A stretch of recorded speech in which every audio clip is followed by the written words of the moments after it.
सो counter current mechanism जो characteristic feature है mammals का और खास करके ह्यूमंस में ये मैकेनिज्म काफी यूजफुल है which is also called as counter current multiplier mechanism.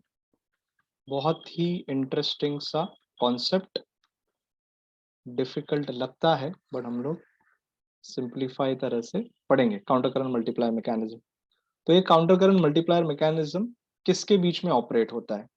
तो ये ऑपरेट होता है बिटवीन दी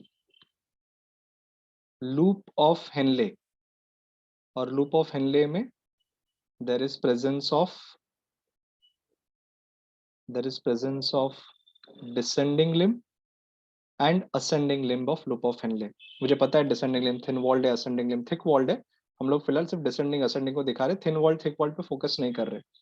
फिर उसके अलावा काउंटर करंट मल्टीप्लायर मैकेनिज्म में जो ऑपरेट कर रहा है with the loop of Henley, that is the U-shaped peritubular capillaries around the loop of Henle, and that U-shaped structure of peritubular capillaries is called as vasa recta. So vasa recta में भी ये descending limb है और ये वाला ascending limb है, so वहां से blood का flow होगा. So this mechanism is operating between the loop of Henle and the vasa recta. Now descending limb में obviously filtrate डाउनवर्ड डायरेक्शन में जाएगा, असेंडिंग लिम्ब में फिल्ट्रेट अपवर्ड डायरेक्शन में जाएगा. So there is opposite flow, opposite direction of the flow of the filtrate, इसके लिए इसको counter current बोलते हैं. सिमिलरली इवन ब्लड का जो फ्लो है in the descending limb of vasa recta is in the downward direction, and in the ascending limb it is in the upward direction. So even the flow of the blood in the two limbs of the vasa recta is in opposite direction, hence we confirm के counter current बोला जाता है opposite direction की वजह से. अभी initially ये mechanism में ऑपरेट करना शुरू होता है फ्रॉम द असेंडिंग लिम्ब. हम लोग समझना शुरू करते हैं फ्रॉम द असेंडिंग लिम्ब के ascending limb of loop of Henley जो है, जो परमिएबल होता है टू सॉल्ट्स, तो वहां से सॉल्ट्स का रीअब्जॉर्प्शन हो रहा है. सॉल्ट का रीअब्जॉर्प्शन हो रहा है मतलब मेनली वहां से रीअब्जॉर्प्शन जो होता है that is of NaCl. So from ascending limb of loop of Henle there is reabsorption of NaCl, और वो रीअब्जॉर्प्शन जो हुआ है NaCl से इनिशियली ऑब्वियसली वो जाएगा इनटू द इंटरस्टिशियम, और इंटरस्टिशियम से वो NaCl पास हो जाता है to the descending limb of vasa recta. तो NaCl का जो फ्लो है वो इस डायरेक्शन में है, from the ascending limb of loop of Henle to the descending limb of vasa recta. And vasa recta में basically there will be presence of blood. So blood जो रहेगा इस NaCl को ट्रैवल करके लेके आएगा अप टू दिस पॉइंट, मतलब into the ascending limb of vasa recta. तो यहाँ पे NaCl का प्रेजेंस आ गया है. तो NaCl has reached now to the ascending limb of vasa recta, vasa recta के पास लेके आए, और ascending limb of vasa recta से इस NaCl को बाहर रिलीज कर दिया जाता है. सब जगह रिलीज कर दिया जाएगा.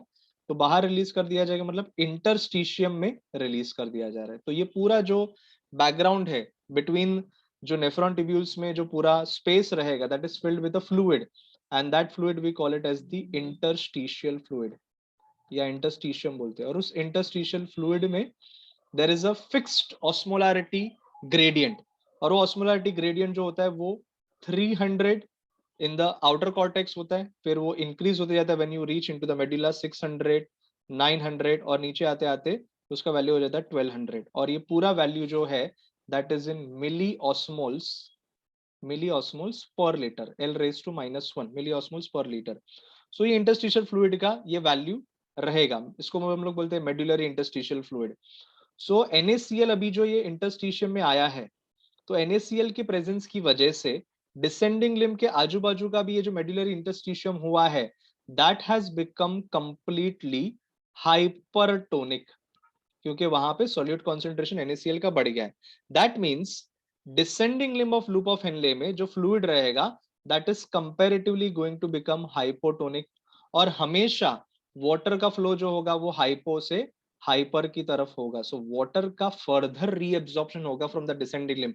Any how descending limb is permeable to water, उसमें से वाटर तो पास होना ही था ऑस्मोसिस के थ्रू, बट ये काउंटर करंट मैकेनिज्म की वजह से क्या हुआ, पूरा इंटरस्टिशियम हाइपरटोनिक हो गया, जो फर्दर रीअब्जॉर्प्शन को प्रमोट करेगा।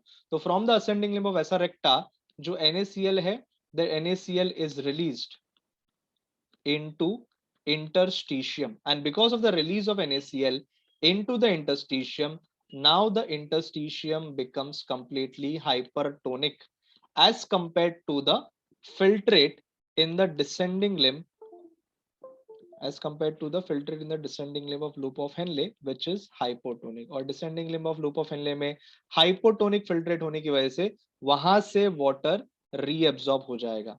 So descending limb से water reabsorption occurs into the interstitium। Ultimately वो interstitium में नहीं रहेगा, वो water जो reabsorb हो जाएगा that will pass into the blood into this ascending limb of vasa recta। So basically blood में वापस से water का reabsorb हो गया, फिर वो पेरिटुबुलर कैपिलरीज रीनल वेन बनता है, रीनल वेन बन के इंफीरियर वेना कावा से ओपन होते हुए हार्ट के पास जाएगा और हार्ट पंप करेगा।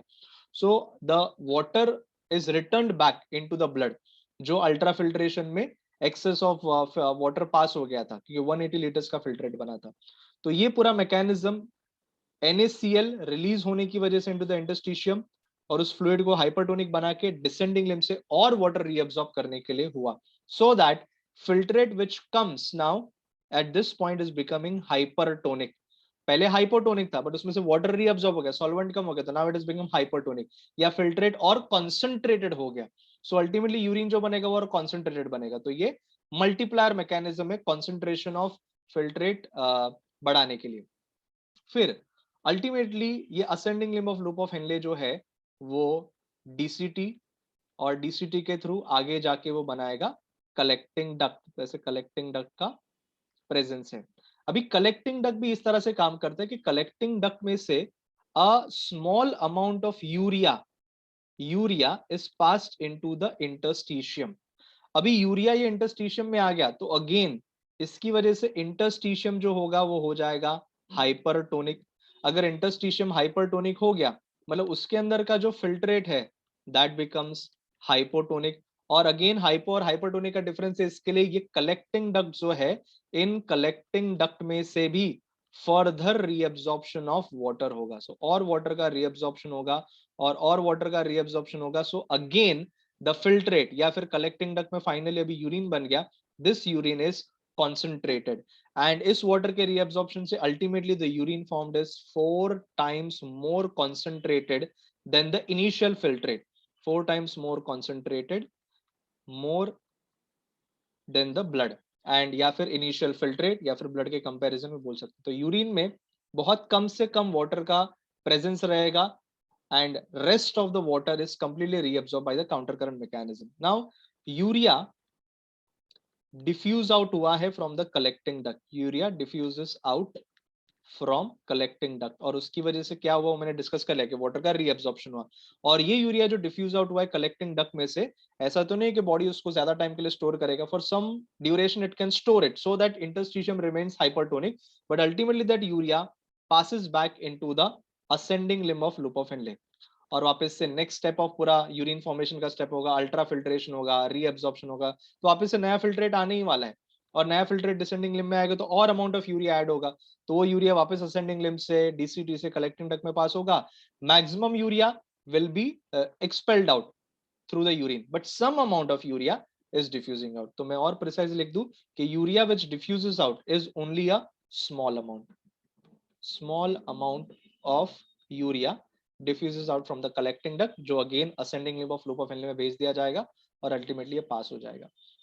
सो ये मैकेनिज्म आपको याद रखना है कि इस मैकेनिज्म में क्या क्या चीजें हो रही है। तो अगर मैं इसका आपको दे देता हूं डॉक्टर की पॉइंट्स, कि डॉक्टर की पॉइंट्स के हिसाब से आपको क्या क्या याद रखना है। तो फर्स्ट चीज ये काउंटर करंट मल्टीप्लायर मैकेनिज्म कौन से पार्ट्स में हो रहा है। So one is loop of Henle, another is vasa रेक्टा।